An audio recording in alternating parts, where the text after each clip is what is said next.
Hello friends, आज हम लोग अनुच्छेद देखेंगे 1 से 4 तक जो भाग 1 में है। आज भाग 1 हम लोग करेंगे, अगले सेशन में भाग 2 करेंगे। इसी प्रकार से कंप्लीट अनुच्छेद करेंगे। एग्जाम के लिए बहुत महत्वपूर्ण है। जितना भी बिहार में आने वाला एग्जाम है, बिहार में जितना भी आने वाला एग्जाम है सबके लिए बहुत महत्वपूर्ण है। तो हम लोग स्टार्ट करते हैं अनुच्छेद 1।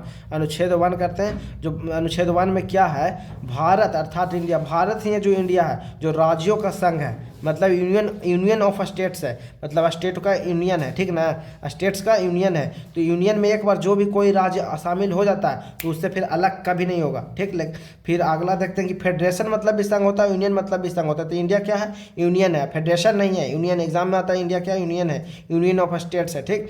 फेडरेशन मतलब क्या होता है, फेडरेशन मतलब भी संघ होता है, यूनियन मतलब भी संघ होता है। फेडरेशन का मतलब समझता है राज्य मिलकर एक देश का निर्माण करता है और हर राज्य अपनी कुछ शक्तियाँ देश को देता है।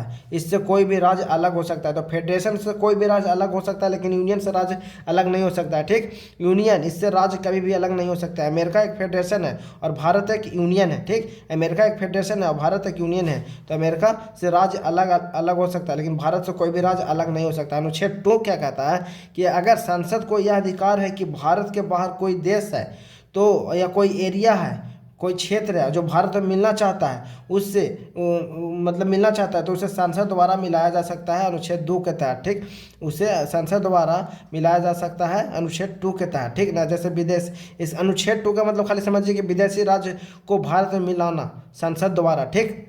अनुच्छेद 2 के तहत कोई भी भारत के बाहर कोई एरिया है तो उसको हम लोग मिला सकते हैं। जैसे बांग्लादेश अगर मिलना चाहेगा तो हम लोग अनुच्छेद 2 के तहत मिला लेंगे। जैसे सिक्किम को मिलाए थे हम लोग, ठीक। सिक्किम को कोई बाहरी एरिया था तो उसको हम लोग मिलाए थे भारत में। तो सिक्किम के लिए 35वां संविधान एग्जाम्स में आता है ये संशोधन कि 35वां संविधान संशोधन 1974 द्वारा सह राज्य, मतलब सह राज्य मतलब कि 1 साल 2 साल तक रह के देखा था कि हमारे साथ कोई भेदभाव वगैरह होता है कि नहीं, तो नहीं हुआ था। तो फिर जनमत संग्रह के द्वारा 1975 में हम लोग भारत में शामिल कर लेते पूर्ण राज्य का दर्जा देकर 36वां संविधान संशोधन द्वारा, ठीक ना।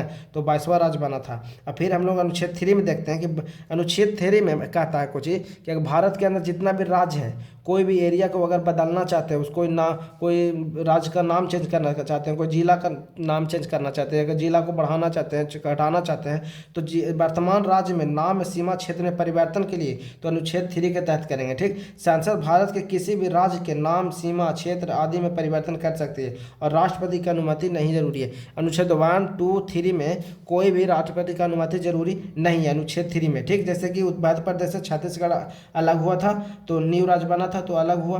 तो 1 नवंबर 2000 सब एग्जाम्स में आता है, ठीक। और अगर चैनल अच्छा लग रहा है तो जरा सब्सक्राइब कर दीजिए और जरा वीडियो को लाइक कर दीजिए, ठीक है। उत्तर प्रदेश कब अलग हुआ था, ये 9 नवंबर 2000 को, तो अनुच्छेद 3 के तहत हुआ था ये सब, ठीक। बिहार से झारखंड कब अलग हुआ तो 15 नवंबर 2000 को, और आंध्र प्रदेश से तेलंगाना 2 जून 2014 को। तो इस प्रकार कौन सा अनुच्छेद 3 के तहत अलग हुआ, ठीक। अनुच्छेद 4 यह कहता है कि जब संसद 2 और 3 इस सब वगैरह को अगर प्रयोग कर रहा तो राष्ट्रपति के हस्ताक्षर की जरूरत नहीं है या अनुमति की जरूरत नहीं है राष्ट्रपति के, ठीक ना। तो हम लोग आज भाग 1 कंप्लीट कर लिए हैं। भाग 1 में यही है कि सिर्फ एरिया का बात होता है, ठीक ना।